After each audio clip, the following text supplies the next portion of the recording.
ಎಲ್ರಿಗೂ ನಮಸ್ಕಾರ. ನಾನು ಕಾವ್ಯ. ನಾನಿವತ್ತು ಪಾಲಕ್ ಪನ್ನೀರ್ ಮಾಡೋದು ಹೇಗೆ ಅಂತ ತೋರಿಸ್ತಾ ಇದ್ದೀನಿ. ತುಂಬ ಸುಲಭವಾಗಿ ರುಚಿಯಾಗಿ ಹೇಗೆ ಮಾಡೋದು ಅಂತ ತೋರಿಸ್ತಾ ಇದ್ದೀನಿ. ಬನ್ನಿ ಮಾಡೋದು ಹೇಗೆ ಅಂತ ನೋಡೋಣ.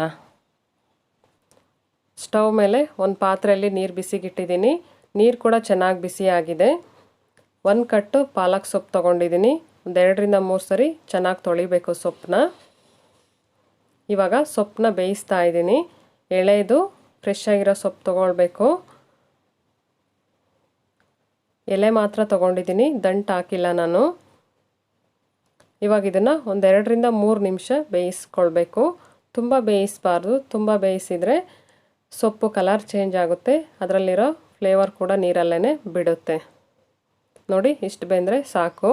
ಇವಾಗ ಸ್ಟವ್ ಆಫ್ ಮಾಡಿ ಬಿಸಿ ನೀರಿಂದ ತೆಗೆದು ಕೋಲ್ಡ್ ವಾಟರ್ಗೆ ಹಾಕ್ತಾ ಇದ್ದೀನಿ. ಈ ರೀತಿ ಕೋಲ್ಡ್ ವಾಟರ್ಗೆ ಹಾಕೋದ್ರಿಂದ ಸೊಪ್ಪು ಬೇಗ ತಣ್ಣಗಾಗುತ್ತೆ. ಕಲರ್ ಗ್ರೀನು ಹಾಗೇ ಇರುತ್ತೆ, ಚೇಂಜ್ ಆಗಲ್ಲ. ಕೋಲ್ಡ್ ವಾಟರಿಂದ ತೆಗೆದು ಒಂದು ಮಿಕ್ಸಿ ಜಾರ್ಗೆ ಹಾಕ್ಕೊಂಡಿದ್ದೀನಿ ಸೊಪ್ಪನ್ನ. ಅದಕ್ಕಿವಾಗ 1 ಇಂಚು ಶುಂಠಿ, 5 ಎಸಳು ಬೆಳ್ಳುಳ್ಳಿ, 5 ಹಸಿಮೆಣಸಿನ್ಕಾಯಿ ಹಾಕಿದ್ದೀನಿ. ನಿಮಗೆ ಖಾರ ಎಷ್ಟು ಬೇಕೋ ನೋಡ್ಕೊಂಡು ಹಾಕ್ಕೊಳ್ಳಿ ಹಸಿಮೆಣಸಿನ್ಕಾಯಿ. ಇವಾಗ ಇದನ್ನು ಗ್ರೈಂಡ್ ಮಾಡಬೇಕು. ನೀರು ಹಾಕಿಲ್ಲ, ನೀರು ಹಾಕ್ದೇ ಗ್ರೈಂಡ್ ಮಾಡಿದ್ದೀನಿ. ನೋಡಿ, ಈ ರೀತಿ ಚೆನ್ನಾಗಿ ಗ್ರೈಂಡ್ ಮಾಡ್ಕೊಳ್ಬೇಕು ಸೊಪ್ಪನ್ನ. ಇಷ್ಟಾದರೆ ಸಾಕಾಗುತ್ತೆ. ಈ ಕಡೆ ಸ್ಟವ್ ಮೇಲೆ ಬಾಣಲಿ ಬಿಸಿಗಿಟ್ಟಿದ್ದೀನಿ. ಬಾಣಲಿ ಕೂಡ ಚೆನ್ನಾಗಿ ಬಿಸಿಯಾಗಿದೆ. ಇವಾಗ ಸ್ವಲ್ಪ ಎಣ್ಣೆ ಹಾಕ್ತಾ ಇದ್ದೀನಿ. ಬೆಣ್ಣೆ ಇಷ್ಟ ಇರೋರು ಬೆಣ್ಣೆ ಕೂಡ ಹಾಕೋಬೋದು, ತುಂಬ ಚೆನ್ನಾಗಿರುತ್ತೆ ಈ ಗ್ರೇವಿಗೆ. ಎಣ್ಣೆ ಬಿಸಿ ಆದಮೇಲೆ 1-2 ಇಂಚು ಚಕ್ಕೆ, 1-3 ಲವಂಗ, 1 ಏಲಕ್ಕಿ, 1 ಪಲಾವ್ ಎಲೆ ಹಾಕಿದ್ದೀನಿ. 1/2 ಟೀ ಸ್ಪೂನು ಜೀರಿಗೆ ಹಾಕಿದ್ದೀನಿ. ಜೀರಿಗೆ ಫ್ರೈ ಆದಮೇಲೆ ಚಿಕ್ಕದಾಗಿ ಕಟ್ ಮಾಡ್ಕೊಂಡಿರೋ 2 ಈರುಳ್ಳಿ ಹಾಕ್ಕೊಂಡಿದ್ದೀನಿ.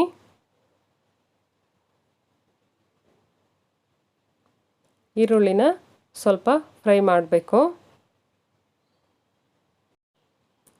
ಈರುಳ್ಳಿನ ಚಿಕ್ಕದಾಗಿ ಕಟ್ ಮಾಡಿ ಹಾಕಬೇಕು, ಆವಾಗ ಗ್ರೇವಿಗೆ ಚೆನ್ನಾಗಿ ಮಿಕ್ಸ್ ಆಗುತ್ತೆ.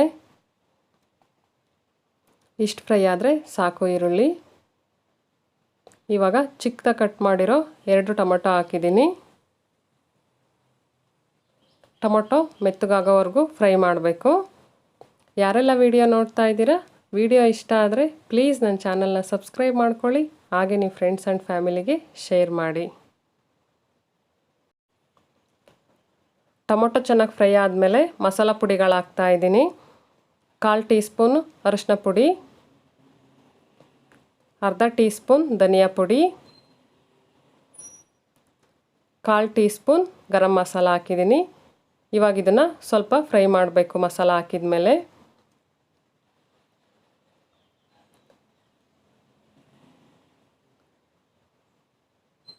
ಚೆನ್ನಾಗಿ ಫ್ರೈ ಆದಮೇಲೆ ರುಬ್ಬಿರೋ ಪಾಲಕ್ ಸೊಪ್ಪು ಹಾಕ್ಕೊಳ್ತಾ ಇದ್ದೀನಿ. ಇವಾಗ ಸ್ವಲ್ಪ ನೀರು ಹಾಕಿ ಚೆನ್ನಾಗಿ ಮಿಕ್ಸ್ ಮಾಡ್ತಾ ಇದ್ದೀನಿ.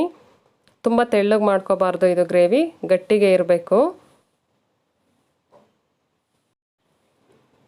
ನೋಡಿ, ಈ ಅದಕ್ಕೆ ಇರಬೇಕು ಗ್ರೇವಿ. ಇವಾಗ ಇದನ್ನು 5 ನಿಮಿಷ ಲಿಡ್ ಕ್ಲೋಸ್ ಮಾಡಿ ಬೇಯಿಸಿದ್ದೀನಿ. ಈ ರೀತಿ ಎಣ್ಣೆ ಬಿಡೋವರೆಗೂ ಬೇಯಿಸಬೇಕು. ಇವಾಗ ಇದಕ್ಕೆ ರುಚಿಗೆ ತಕ್ಕಷ್ಟು ಉಪ್ಪು, ಕಟ್ ಮಾಡಿರೋ ಪನ್ನೀರ್ ಕ್ಯೂಬ್ಸ್ ಹಾಕ್ತಾ ಇದ್ದೀನಿ. ಪನ್ನೀರ್ ಹಾಕಿದ ಮೇಲೆ ತುಂಬ ಬೇಯಿಸೋದೇನು ಬೇಕಾಗಿಲ್ಲ. ಒಂದು ಸರಿ ಚೆನ್ನಾಗಿ ಮಿಕ್ಸ್ ಮಾಡಿದರೆ ಸಾಕಾಗುತ್ತೆ. ನೋಡಿ, ತುಂಬ ಚೆನ್ನಾಗಿ ಬಂದಿದೆ ಗ್ರೇವಿ. ತುಂಬ ತಿಕ್ಕಾಗಿ, ಕಲರ್ ಕೂಡ ಹಾಗೇ ಇದೆ, ಸೊಪ್ಪು ಗ್ರೀನ್ ಕಲರು. ಇವಾಗ ಪಾಲಕ್ ಪನ್ನೀರು ರೆಡಿ ಆಯಿತು. ನೋಡಿ, ತುಂಬ ಚೆನ್ನಾಗಿ ಬಂದಿದೆ ಗ್ರೇವಿ. ಈ ರೀತಿ ನೀವು ಮನೇಲಿ ಒಂದು ಸರಿ ಟ್ರೈ ಮಾಡಿ ಹೇಗೆ ಬಂತು ಅಂತ ಕಮೆಂಟಲ್ಲಿ ತಿಳಿಸಿ. ನಾನು ಈ ಗ್ರೇವಿ ಜೊತೆ ಚಪಾತಿ ಮಾಡಿದ್ದೆ, ತುಂಬ ಚೆನ್ನಾಗಿತ್ತು. ವಿಡಿಯೋ ನೋಡಿದ್ದಕ್ಕಾಗಿ ಧನ್ಯವಾದಗಳು.